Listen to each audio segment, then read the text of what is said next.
Welcome to Money Hangout. This is our weekly session in which we help you learn and understand savings and investment issues and better appreciate mutual funds. This is brought to you by Value Research and Birla Sun Life Mutual Fund. Today, the first Hangout session in 2017, I thought of sharing something with you. The resolutions which you must pass, which you must resolve to follow. This will come in very handy. These are things, and I will try and list a very brief set of guidelines which we all should follow.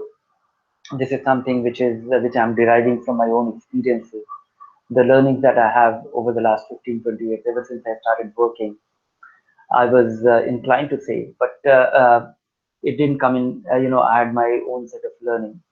There were very basic mistakes which I was doing, and I never, for a long time, I did not understand that it was a mistake. That was just a natural way of uh, conducting myself financially. So first and foremost, what comes to my mind is don't carry the credit card debt, clear it off, because this is the most expensive debt possible, and this brings in a great deal of indiscipline. The moment you start appreciating it, you'll understand that, and no other investment in future will be able to generate this kind of return consistently. So it is very important that you look at credit card debt only as an emergency. Never look at it as a credit. Then come. Dhiren, you made a point about it being helpful in times of emergency. Can you help our viewers understand how they can very efficiently use credit cards? Use credit card as a convenience. Demonetization happened. You should if you had to buy all the essential things, or you are in an emergency, you end up in a crisis and you have to rush to the hospital. By all means, use your credit card, but don't use the credit card to buy that expensive shoe which you have just landed in a mall, looked at it, getting tempted to buy it, and then you don't have the money. You don't have the necessary finances to support that purchase. So resist that temptation. Don't use it as an easily available credit, and you go on spending spree. Okay. So what are So your you know what? Then so resisting impulsive spending is crucial, and don't use credit card as an avenue to help you spend more. It'll be very taxing. Uh, then the biggest thing which I find that most investors suffer. Investors worry about that what they bought, what they sold, and it was not profitable. It was not. But I think most of investors miss a big opportunity by delaying their investment. Stop waiting. If you are thinking about which is the best investment, stop thinking. Get started with a balance fund. Get started with your tax saving fund if you're going to be a taxpayer. Get started now, because the cost of delay is huge. If you don't invest for next 3 4 years, the power of compounding will not work to your advantage. Just getting started now, even with a not so perfect investment, but being methodical about it is crucial. uh, in this, a lot of investors get are it is quite a irritant that you get a lot of excuse. You will have a lot of noise in the marketplace. It gets Investors are unable to decide on how should they start now, should they wait for this crisis to get over. It doesn't help. One must get started as soon as possible. Ignore the noise. Dhiren, talking about noise, if we particularly look at a year like 2016, where there were so many upheavals in the market, and if we reflect back, markets did react sharply to all those so-called noises that happened in the market. What's your view in that? What can investors do? They do see the Sensex rising and falling sharply, and of course, it's a matter of concern to them. Yes, on a day-to-day basis, it looks like one of the biggest thing that is happening to our life, but it is immaterial. When you look at it from a 5 year, 10 year perspective, it doesn't matter. If you are going to invest for next 30 years, this is going to be one of the installments of those. In 30 years, you'll be making a monthly contribution to your retirement accumulation. It'll be one of those investments. It doesn't matter. And there won't be ever a stage in the life of the market where things will be stable. there will always be noise. There was always a Brexit. There was always a change of government. There was always, something or the other. We will have, future crises as well. People will now be guessing about the budget, the elections, the state elections, and then whether the GST bill will be passed, whether Mr. Trump is going to do something which will badly hurt our, technology businesses in India. So there will be all these kind of crises, but you have to deal with it in a different way. You should stick to your plan, and you should be investing in a manner which will be able to overcome this. The fact that you'll be investing regularly, you'll be able to put this market noise to your advantage by being regular. You'll, all these crises, if somebody was, if somebody invested post demonetization, his couple of installments, two SIP contributions, I think, when you look back, when you look back at your 5 year, 10 year investment, accumulation, you will find that all these things actually turned out to be more advantageous for you. So these create opportunity. Rather capitalize on it. Stick to your plan. Stay on course. Deal with all these things in a different way. You must be diversified, and you should be investing regularly, and you should be allocating only your money which you don't need for a couple of years. These are only three things which you should be following at all times, to overcome these kind of anxiety. Then comes, I think a new year is a good time to take stock of all that you have in our investment, in our investment course, or, the way we start saving, investing. We accumulate a lot of things. Take a stock of everything that you have. Make a list of your provident fund contributions. Keep a tidy, ledger of all the things that you have. And just check out that what all you have accumulated which you don't need. The ones which you don't need, you should get rid of it methodically and be at it, because the only way to optimize or maximize return is to be methodical about things. The money which you don't need for a couple of years and somehow you have accumulated something in the past, you should work towards cleaning them, getting rid of it, realize the money, and invest it more productively and in a more deliberate way. Then comes, after getting rid of the unnecessary, it's important that investors follow the basic rules, that don't mix your investment and insurance. When it comes, insurance is a very important instrument. You must buy insurance if you have financial dependence. You must not buy any insurance if you do not have any financial dependence. And but the way insurance is bought and sold in this, in fact, mostly sold, never generally never bought, is that we end up accumulating, we start making long-term commitments of paying premiums in something which we don't understand. So first try and understand, get rid of them. And if at all you have financial dependence, buy the pure term insurance. These are insurance which, where your family or your dependents get substantial, uh, uh, realization, or substantial coverage by paying a low premium, and you don't have to, and you don't get anything back, and that is the catch. Most investors get trapped into insurance linked investment because they think that they need to get something for what they are paying for if they are alive. So you need to really look at it as a buying protection for your family, nothing beyond that. Talking about insurance, Dhiren, since these are typically very long-term contracts, and as you just advised our viewers to get rid of things that they don't need, which don't deserve a place in their overall financial plans. Now, doing that cleaning up bit with insurance policies could be costly, since the exit options come with a cost. Yes. So, looking at it in that context, would you still advise them to go ahead and book those losses and get rid of them? Yeah, absolutely. The first step to that will be, most of us, when we get our insurance policy, which is, either an endowment plan or a unit linked plan sold to us, we get the policy document and we keep it in our locker. Take the envelope out, read the document, understand how you can get rid of it, and get rid of it methodically. Many a times the surrender charges become very low if you have held it for 5 years or so.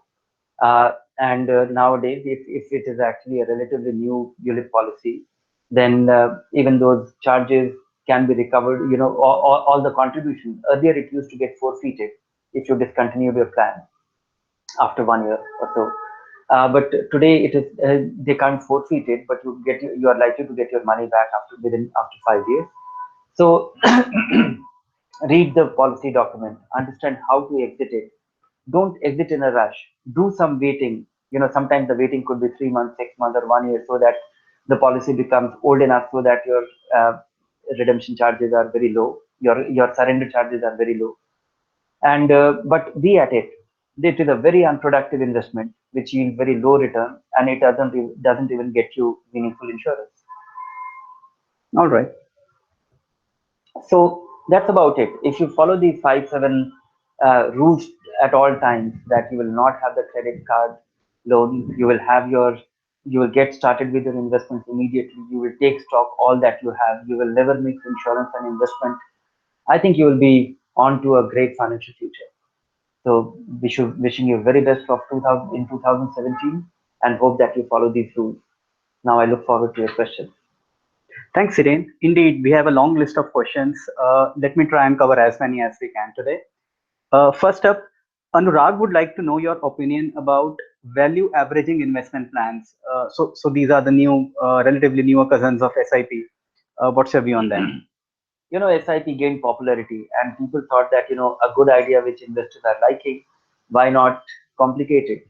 Why not give a more sophisticated version of it? But and value averaging is nothing but investing less amount of money when the market gets expensive, and investing more when the market gets less expensive, or market goes down or is relatively cheaper, and it is based on some model or the other, so that you are buying. SIP is basically buying investing a constant amount. Value averaging is buying a constant number of units. Which means that when when the market becomes gets lower, you are buying as many units.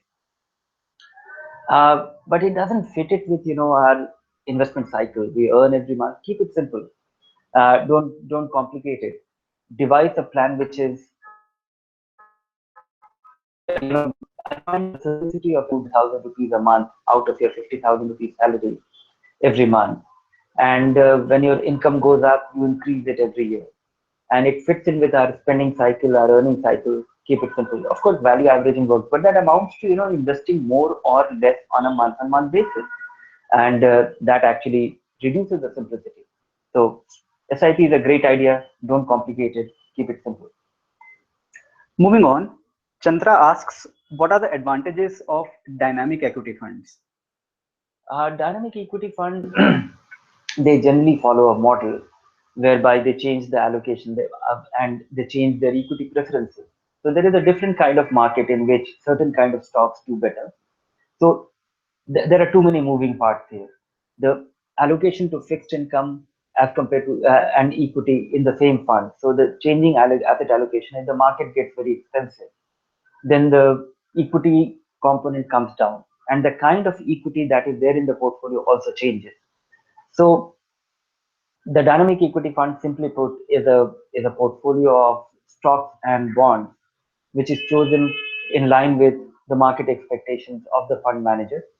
And some dynamic equity funds have a great track record, and understandably so, but they have to really prove it over a period of time to demonstrate that they are worthwhile. I would say that they could be a good conservative vehicle for investors to begin with. But if you have done your asset allocation right, if you diversify with 2 3 funds of different kinds, you are better taken care of.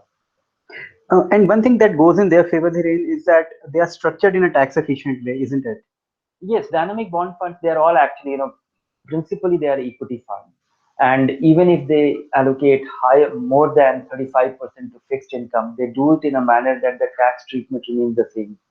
Even if they are getting more than 35% into, want to allocate more than 35% into fixed income, or they are very risk averse, or they think that the market is very expensive, they do the arbitrage trade, which means they buy equity in a manner that the character of the equity uh, retains its equity definition, but the nature of the fund is, it's almost like fixed income. When you do arbitrage trade, then you are effectively making the fund tilted towards fixed income.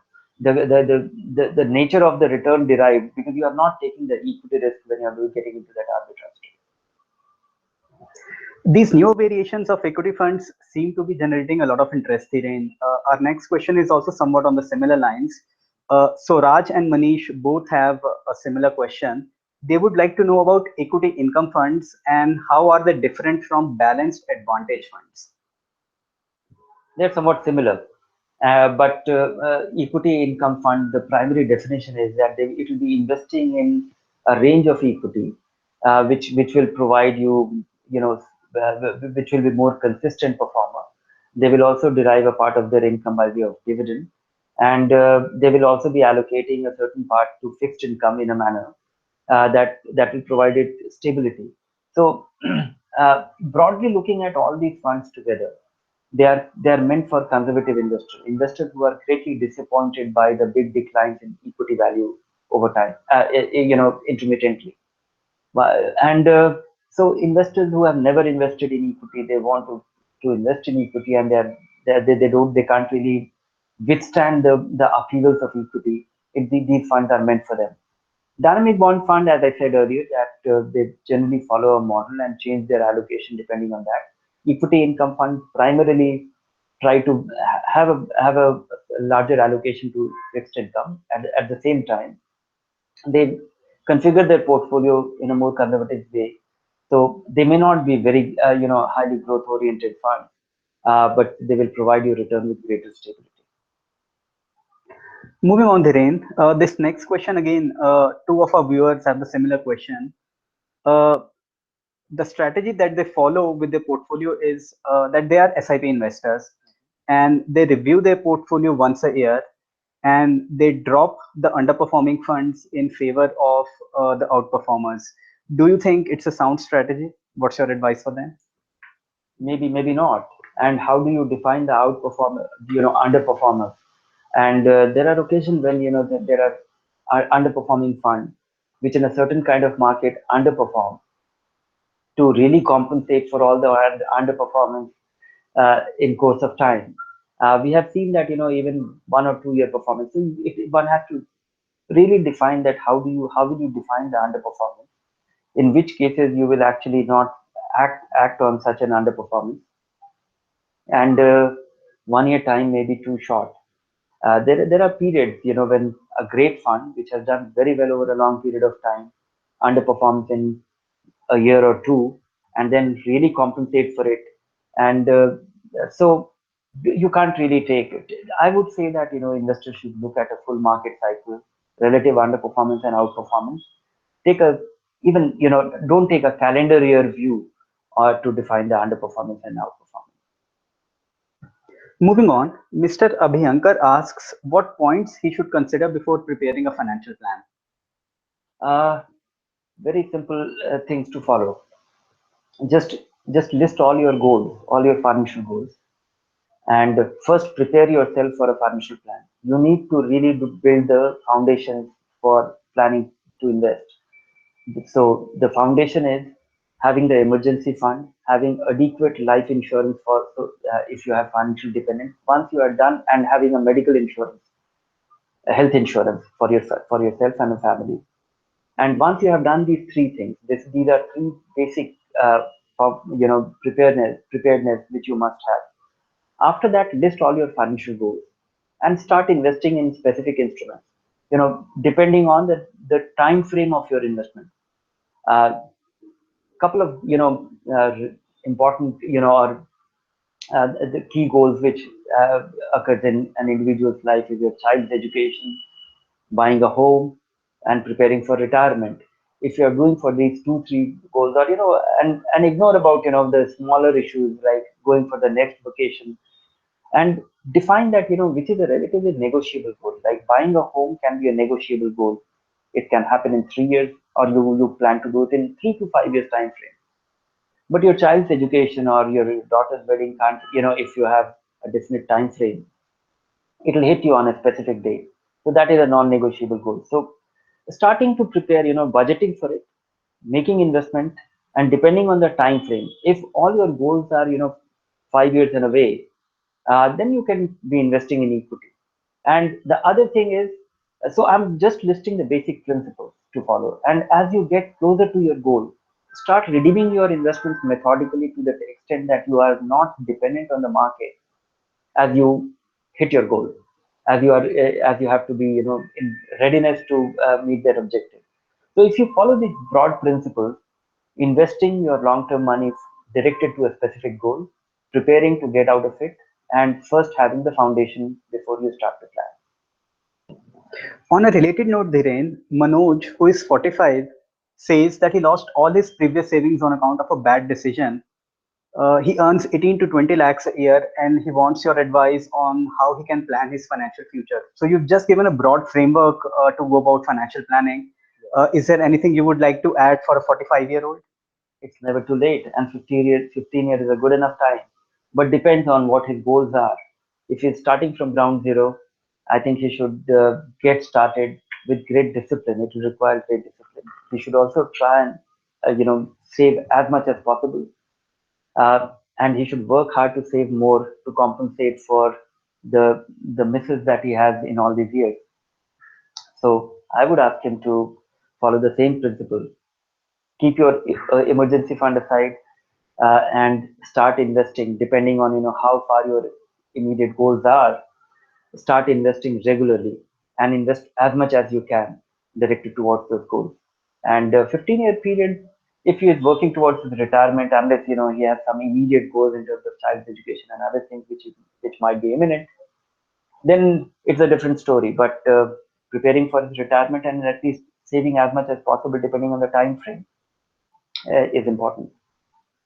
Next up, Sunil wants to know if there are any risks in FMPs and where can he get information about them. FMPs can be exposed to the same risk as any debt fund, except that it will hit you only when it is due for redemption, because you can't you can't redeem your FMP before maturity. So because the design is that it's a closed-end fund and it's realizable on the maturity. The interim liquidity provided by way of listing is not good enough. They are hardly traded.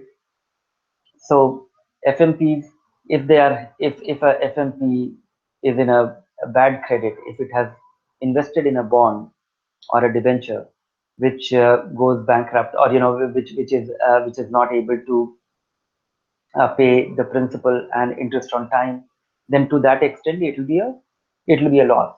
So that is a risk, but you can't do much about it after you have invested. The consolation is that I hope that most S&Ps are diversified portfolios. Unlike a bond or a debenture, where a company, if it defaults, you lose all your money.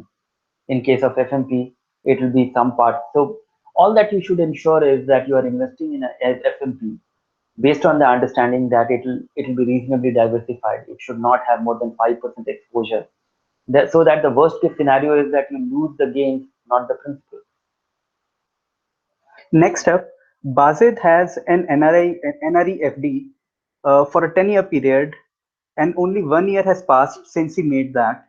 He wants to know if he should break them and invest in equity. Absolutely, a 10-year fixed deposit, a 10-year term fixed income investment is not a very desirable way to optimize or maximize your return. And if he is confident that he is unlikely to need the money for next 10 years, he must invest in equity.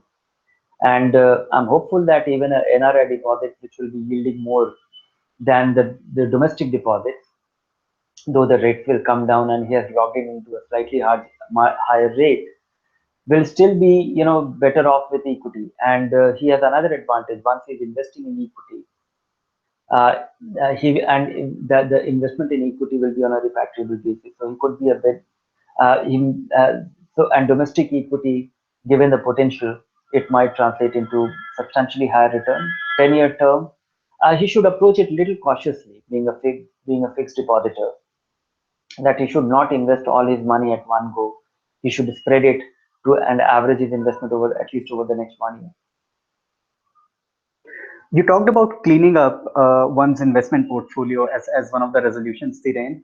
On a related note, Mr. Reddy wants to know how many funds one should have in the portfolio. You should have enough to get reasonable diversification, and you should not have more than you should not have too many, so that your funds actually, the underlying portfolio becomes a bloated index fund. So if you have 15, 20 funds of similar kind, or even of varied kind, you will actually end up having an index performance. And my approach to this will be, choose 3, 4 funds of even of different kind, of different category. Choose the best fund from the respective category, and don't and you get adequate and meaningful diversification with 4, 5 funds. Moving on, Krishna, who is 85, has two sons living in the US and asks what steps he needs to take to make it easier for his sons to redeem his investments after him and his wife. Two simple things. With all mutual funds, he can nominate his children. Even nomination is possible, whereby he can give 50% to both his sons. He can allocate the beneficiaries in percentage terms, and he can also allocate it in a different way to his wife and subsequently to his children as successors. Uh, and more, so this has to be done with each investment. On a broader scale, I think writing a simple will, that how the beneficiaries will get will end up owning or succeed these these investments. And the writing a will can be done on a piece of paper.